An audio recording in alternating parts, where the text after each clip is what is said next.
എൻ്റെ കുടുംബത്തിൽപ്പെട്ട ഒരു ചെറിയോന് കാൽക്ക് ക്യാൻസർ ഉണ്ടായി. കാൽക്ക് ക്യാൻസർ ഉണ്ടായി. ക്യാൻസർ ഉണ്ടായി കാലിങ്ങോട്ട് വീങ്ങി PVS ഹോസ്പിറ്റല്, റെയിൽവേ സ്റ്റേഷൻ്റെ അടുത്തുള്ള അല്ലേ, PVS ഹോസ്പിറ്റലിൽ അഡ്മിറ്റ് ചെയ്യും. അത് എല്ലിൻ്റെ തയ്യാറാണെങ്കിൽ അന്ന് ക്യാൻസറിനുള്ള വർത്താനമില്ല, കുറച്ച് മുമ്പ് അത് PVS ഹോസ്പിറ്റലിൽ അഡ്മിറ്റ് ചെയ്തിട്ട് നടക്കാൻ ബെഡിന്ന് അനങ്ങാൻ കഴിയൂല, മറക്കിക്കാൻ ഒന്നും കഴിയൂല. ഈ സമയത്തിൽ എളാപ്പഴയും കൊണ്ടിട്ടൊന്ന് മൊയ്ലാരത്ത് പോകണമെന്ന് അങ്ങനെ പോയി. അവിടെത്തി ഇതാരാന്ന് വെച്ച്, എളാപ്പനെ പറ്റിയാട്ടോ പറയുന്നത്, ഏതാരാന്ന് വെച്ച് ഇതിൻ്റെ ഇളയമനെ കെട്ടി എളാപ്പാന്ന് പറഞ്ഞു. ഒറിജിനൽ ഉള്ളവരും പറയണം. ഞാനൊരു കാര്യം പറയാൻ ചെന്നാൽ അത് മറ്റൊരാളെ കാര്യം പറയുന്നതെങ്കിൽ എന്നോട് ചോദിക്കും നിങ്ങൾ വീട്ടിലുണ്ടോയെന്ന്.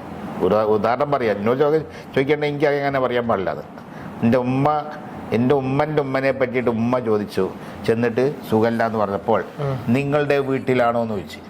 ലക്കാരി വീട്ടിൽ അല്ലാന്ന് പറഞ്ഞു, പോകാന്ന് മറുപടി.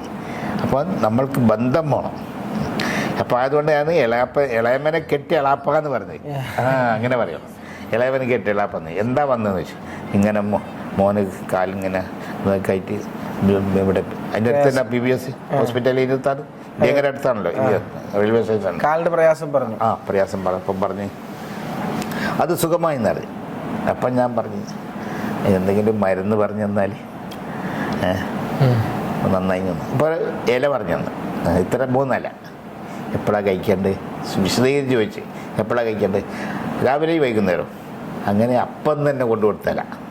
അന്ന് ആണെങ്കിലും ഒരു വിഷുവിൻ്റെ ദിവസം വലിയ പ്രഗത്ഭരായ ഡോക്ടർമാരൊന്നും ഇല്ല, അല്ലാത്ത ഡോക്ടർമാർ അന്ന് അവർക്ക് ഡിസ്ചാർജ് കൊണ്ടുവരാൻ പറ്റുന്ന അവസ്ഥയല്ല.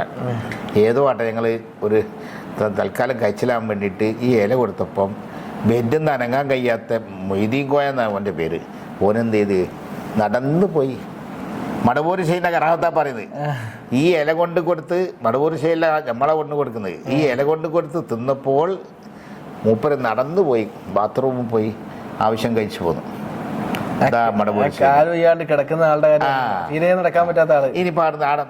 അവരോട് പറഞ്ഞു ഒരു കല്യാണം ഉണ്ട് എന്നും പറഞ്ഞ് തൽക്കാലം ഇവിടെ നാളെ 2 മണിക്ക് കൊടുത്തു എന്നും പറഞ്ഞ് അവിടുന്ന് എങ്ങനെ ബാക്കിയുള്ള പൈസ കൊടുത്ത് പറഞ്ഞു. പിന്നീട് അവൻ ചാക്ക് തലയിൽ വെച്ച് നടക്കലായിരുന്നു. ഈ ഇല കഴിച്ചതിന് ശേഷം അസുഖം മാറി ചാക്ക് തലയിൽ വെച്ച് നടക്കുമ്പോൾ കാൽക്കൊന്നുമില്ല, അത്രയും ചുമക്കാൻ മാത്രം ആഫിയത്ത്. ഇതൊക്കെ മടവൂര് ഷെയ്ഖിന്റെ കറാമത്താണ്, നമ്മൾ നേരെ കാണുന്ന കറാമത്ത, അനുഭവിച്ച കറാമത്തുകളാണ്.